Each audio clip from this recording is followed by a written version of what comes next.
some believe the United States isn't just a superpower. It's the mystery Babylon warned about in Revelation. But is that just a conspiracy or a prophecy unfolding? The Bible describes Babylon as a powerful, rich city ruling over the kings of the earth, a nation full of immorality, witchcraft, and blasphemy, a place that sits on many waters, symbolizing influence over many nations. Now consider America. It exports culture, entertainment, and military across the globe. It leads in wealth, power, and media, but also in moral decay. It's home to churches, yet full of spiritual confusion. Come out of her, my people, so you will not share in her sins. I believe America is Babylon described in Revelation. In one of my last videos, I talked about how the principalities are essentially preparing for a world war after that military parade in China. And I want to connect that with something even bigger: the Bible's picture of Babylon in the last days. Revelation 17:1-2 says, Babylon sits on many waters and has corrupted the nations. Verse 18 calls her the great city that rules over the kings of the earth. That sounds like a global superpower, not a small city-state. Revelation 18:3 says, the merchants of the earth grew rich from her luxury. Verses 11-13 says, endless imports, gold, silver, fine clothing, spices, even human trafficking. That's massive global trade. Then verse 10 says, in 1 hour her judgment comes, sudden destruction of unmatched wealth. Jeremiah 50:23 calls Babylon the hammer of the whole earth. That matches America's role as the world's military enforcer. Jeremiah 51:7 says, she made the nations drunk with her influence. Exactly what American culture and politics and entertainment have done. Verse 13 describes her as rich in treasures and living by many waters, again pointing to a wealthy, water-boarded nation. Verse 53 says, even if Babylon ascends to the heavens, God will bring her down. America claims to have gone to the moon first, even though, that's a whole nother story. But America still dominates the whole space program. Isaiah 47:7-8 describes Babylon saying, I am, and there is none besides me. I will never be a widow or suffer loss. That's pride. That's invulnerability. That's America's mind. And Habakkuk 1:7 says, this nation is feared and dreaded, a law to themselves. That's the picture of a superpower that makes the rules for the rest of the world. Now, some people say Babylon has to be Rome because Revelation 17:9 says the woman sits on 7 hills. And yes, Rome was historically called the city on 7 hills. But here's the thing. In prophecy, mountains and hills often represent kingdoms or seats of power. So the 7 hills could symbolize a coalition of world powers or the 7 continents, pointing to a global reach rather than a single city. And if you look at the context, Revelation isn't describing a small religious city. It's describing the economic superpower of the world, one that merchants cry over when it falls, one that holds military dominance, one that spreads its corruption across the nations. Rome today does not fit that. The Vatican has influence, but it's not the hammer of the earth or the center of global trade. Others say it's Iraq, pointing to ancient Babylon. But Babylon there is ruins, and nothing happening in Iraq today matches Revelation's picture of global influence and sudden collapse. When you line up Revelation, Jeremiah, Isaiah, and Habakkuk, the wealth, the trade, the military, the cultural corruption, the pride, the sudden destruction, America matches all. Shalom. First and foremost, I want to give all praise, glory, and honor to Yahweh, Ba'ashem Yahushai, Ba'ashem HaKakodash. I want to give double honors to the elders and apostles of Great Millstone who will. Peace and salutations to the hopeful elect. It's your brother Shamarnia here again today, and I just want to really just go into it. As you can see, that lady, she basically figured it out. She understands what the elders and apostles have been saying for decades. You see, and the narrative that America has been pushing, the truth is being brought out, and they don't know what to do. And scriptures even tell you that this was going to happen. You see, and you can tell, like as other brothers and like various camps saying that, you can tell that they've been watching the prophets. They're understanding what's going on right now. So the first precept I want to bring out is Revelation 17 to get what she was trying to say. I'm going to start at 1, and it reads, and there came, Revelation 17 and 1, and there came one of the 7 angels which had the 7 vials, and talked to me, saying, come unto me hither, saying unto me, come hither, I will shew unto thee the judgment of the great whore that sitteth upon many waters. And going into the judgment, this is talking about the destruction, which is, as we know, the lake of fire, the ICBM missiles, and the chariot laser beam shooting down. And when it's talking about the waters, this is talking about the different people here and America, which we can get that in Revelation 15 to bring that out. And he saith unto me, the waters which thou sawest, where the whore sitteth, and the peoples and the multitude and the nations of tongue. So again, showing you that the waters talking about in Revelation 17 and 1, that was talking about the multitude of people. Verse 2, with whom the kings of the earth have committed fornication, and the inhabitants of the earth have been made drunk with the wine of her fornication.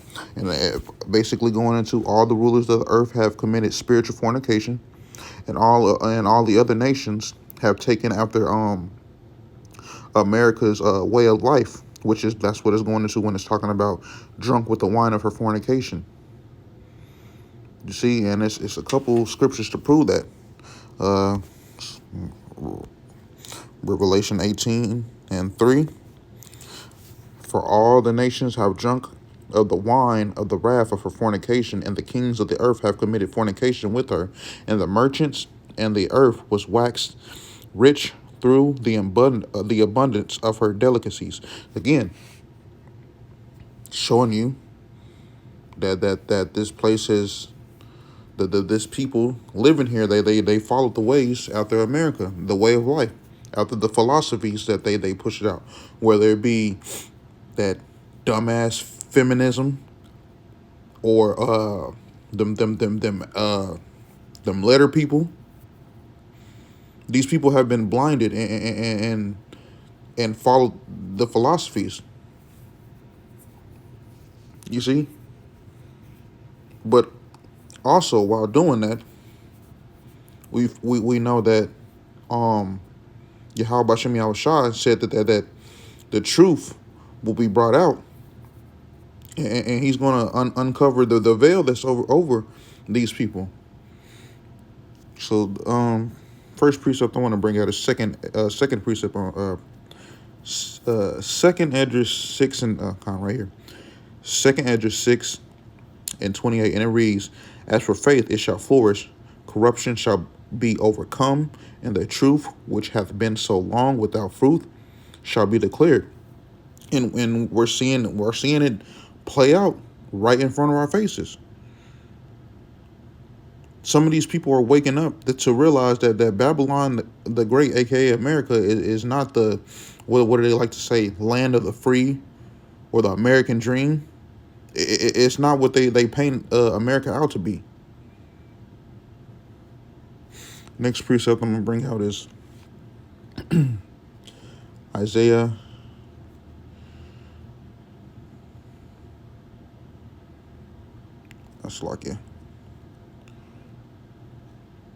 Isaiah 25 and verse 7, and it reads, I can start at 6 to get context, and it reads, and in this mountain shall the Lord of hosts make unto all people a feast of fat things, and a feast of wine of the lees, and the fat things full of marrow, and of of wine on the lees well refined. And he will destroy in this mountain the face of the covering cast over all people, in the veil that is spread over all nations. And this is going into that Yahweh Bashem Yahushai will destroy the lies that is told by these Esau Edom, and he's bringing out the truth.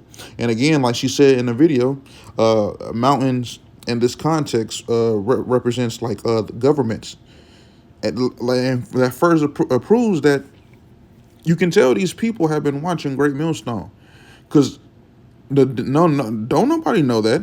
Well, if you're not in this truth, you wouldn't know that. So you can tell that these people are watching the prophets, and they understand what's going on. You see?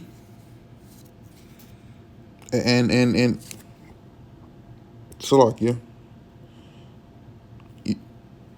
The crazy thing is that these Edomites, they think that they're going to be in rulership forever, which we can bring that out. Psalms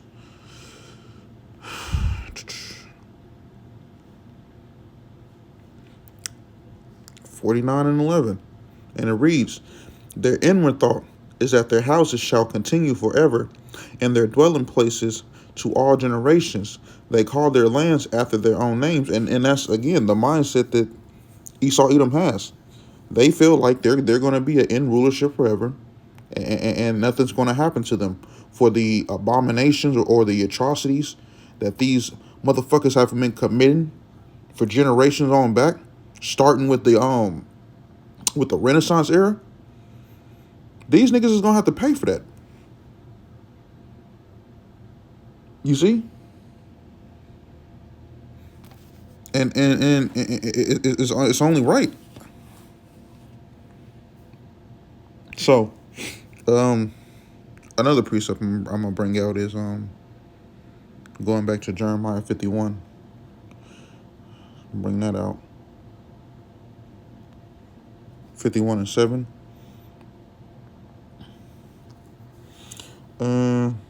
Let's start at 6. Jeremiah 51:6. Flee out of the midst of Babylon, and deliver every man his soul. Be not cut off in her iniquity, for this is the time of the Lord's vengeance, and he will render unto her a recompense. Babylon has been a golden cup in the Lord's hand, that made all the earth drunken, and the nations have drunken of her wine. Therefore the nations are mad. And you can see that again today. Because these nations have following Babylon the Great, aka America, way of life, they're upset. They're pissed. Just like a couple years ago, you see that China, they made a billboard that they want their men to actually be men. Or for another example, back in the last so-called presidency with fucking that demon Biden and Carmela, and when I guess they went to Ghana and tried to promote that again, the alphabet people, them niggas was not having it, bro. So you can see that they're like literally fed up with this place,